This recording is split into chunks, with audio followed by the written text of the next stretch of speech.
Welcome to day 9. I am currently procrastinating getting my workout in. I have I've been thinking about what I'm actually gonna do. I've been taking my time getting changed. I've been trying to figure out what playlist I'm gonna listen to today. Anything to put it off a little bit longer. It's funny.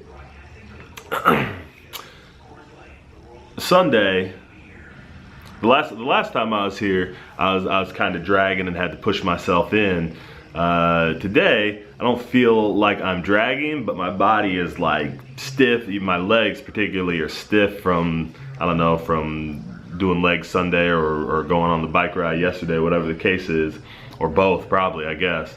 But when your legs are stiff, it just kind of reaches through your whole body, and it's tough to move around, so you just feel kind of blech. So I'm working through that right now, but I am here. There are no days off on the road to Spectacle. There are no rest stops. I am going to go get this workout in. We're gonna do shoulders today. We're gonna try and get these boulders looking right. So I'm gonna stop procrastinating.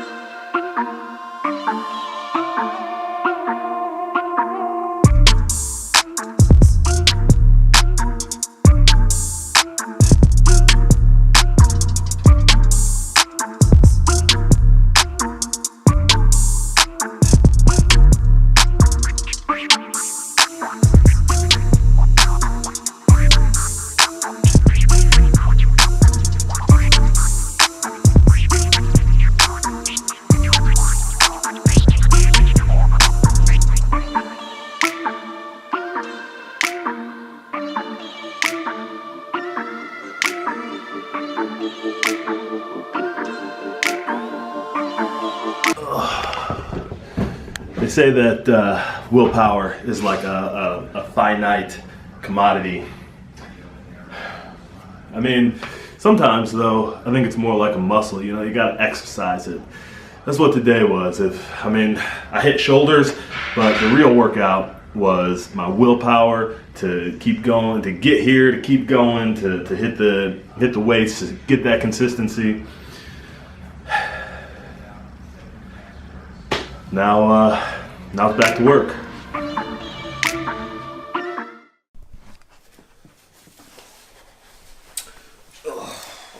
What's up, guys? So, I didn't really do anything exciting this afternoon. Certainly nothing particularly vlog-worthy. So, I did, however, watch Monday Night Raw. I watched Raw on Hulu, so I only get like half the show.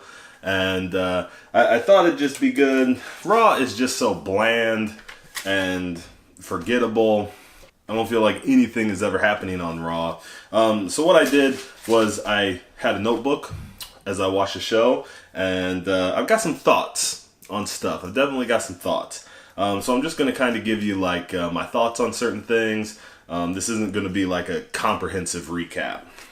So, Raw opened with Roman Reigns coming out and talking about the greatest Royal Rumble. And of course the announcers were talking about it, and apparently the referee sent out some tweet that, oh, I made the wrong call at the end of that match. What? This is so stupid. Like, I guess it's trying to blur that line with the referee sending out a tweet and Kurt Angle sending out a tweet that supported him, but not agreed with the decision he made. I don't know. I thought it was all dumb. And Roman Reigns comes out, and so then Roman Reigns comes out, and instead of making anything interesting, where Roman Reigns has to fight and argue because of this Twitter stuff, like Roman Reigns just comes out and he's basically like, yeah, so everybody sees that I should have won that match. Even the referee said so. Like, what is that? Like, had something like that happened to Stone Cold, he'd have come out and stunned everybody at ringside and the referee, and how cool would that would have been, I don't understand how the WWE doesn't see what's not working. And I know they want to be PG and whatever, but how is anybody supposed to get behind Roman Reigns when, the biggest, baddest, toughest, the big dog has to come out to dispute his Universal Championship loss, and all he can do is come out and be like, hey, did you guys see Twitter?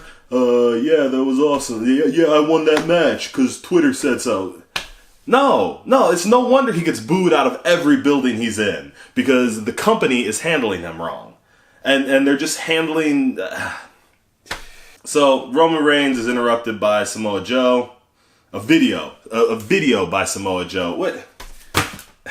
Here again, really, is this... So we've got Roman Reigns, who is the big dog, and Samoa Joe, who is, just this badass, right?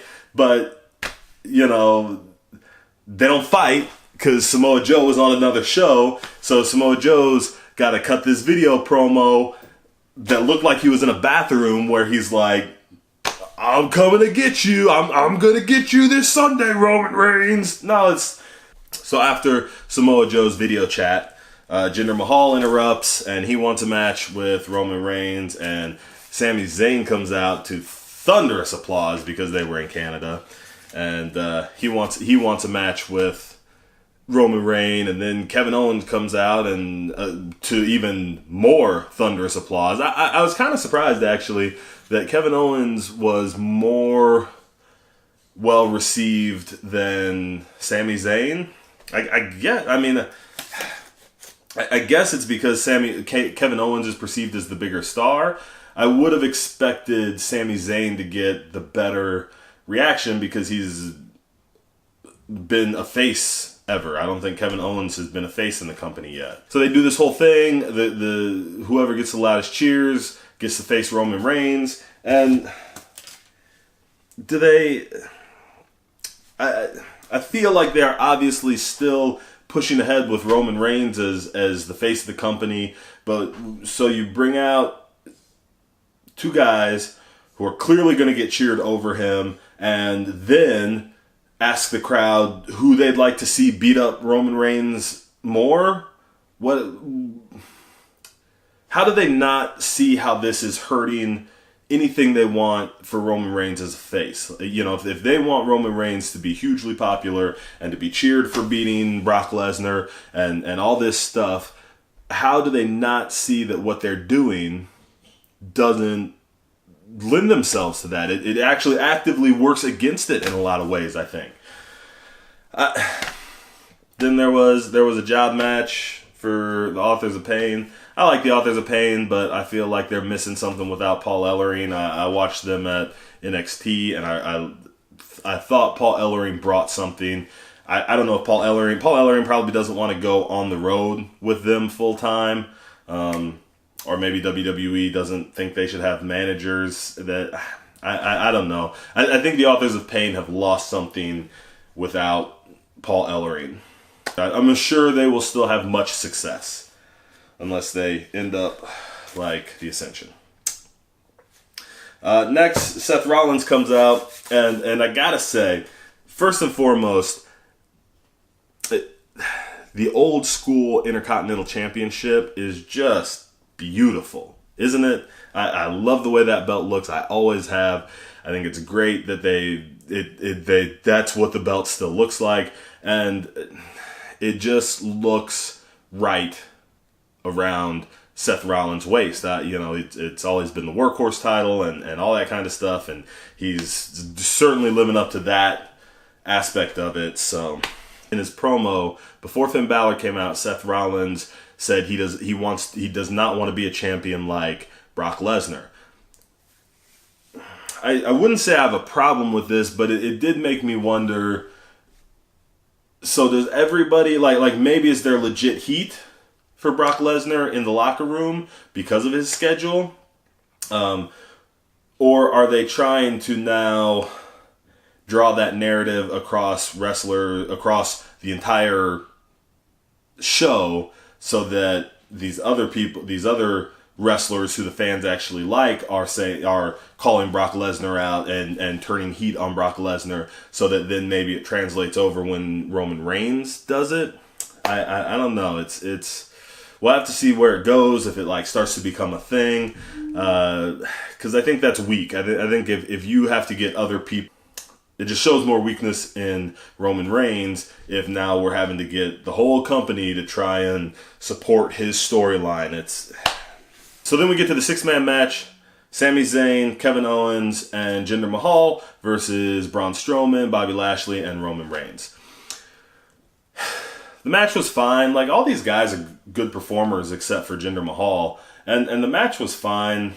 I also noticed in this match something, and I notice it a lot on Monday Night Raw. The practice now of right before commercial, the face, a good guy is really giving it to a heel and having his hero moment and pops the crowd. They go to commercial, and when they come back, the heel is in control. I think it steals something from the match. It steals something from the workers. That turn is supposed to be a sudden drop.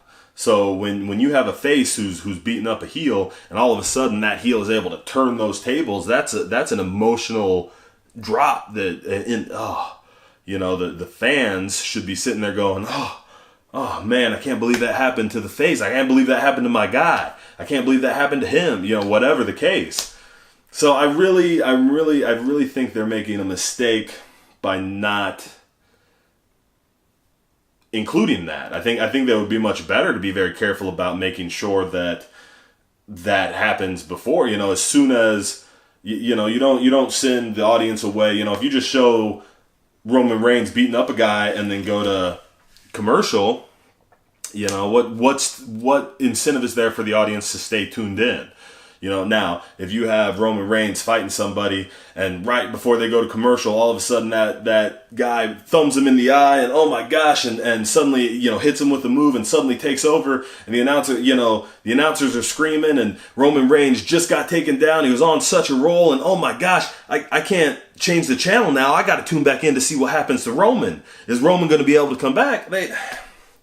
This stuff is like fundamental. It's the basics. And I don't understand how the WWE, multi-billion-dollar corporation that they are, who built professional wrestling, I don't understand how they're missing this stuff. So then we have Natalya and Mickey, Alexa Bliss in Mickey's corner, Ronda Rousey in Natalya's corner.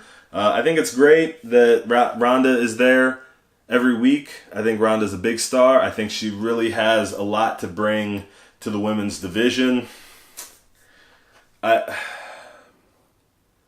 I wonder if they're maybe slow burning her a little too much. We saw that she's got a lot of potential at WrestleMania, and that match with Kurt Angle and Triple H and Stephanie was standout, stole the show in my opinion. And then to come back, there's a lot of pressure for them to come back and deliver something else. There's a lot of pressure on her now for her next match, but man, isn't it? Maybe we should just get that Band-Aid off. Maybe they think she's too big to wrestle those little matches, so they're just going to jump her from big match to big match to big match, pay-per-view to pay-per-view to pay-per-view or whatever. And maybe that's the right call. I don't know. I don't mind the way they're handling Ronda. I'm just not sure it's how I would handle Ronda. Which, what do I know? I don't like how much they're focusing on like the death stare of Ronda Rousey.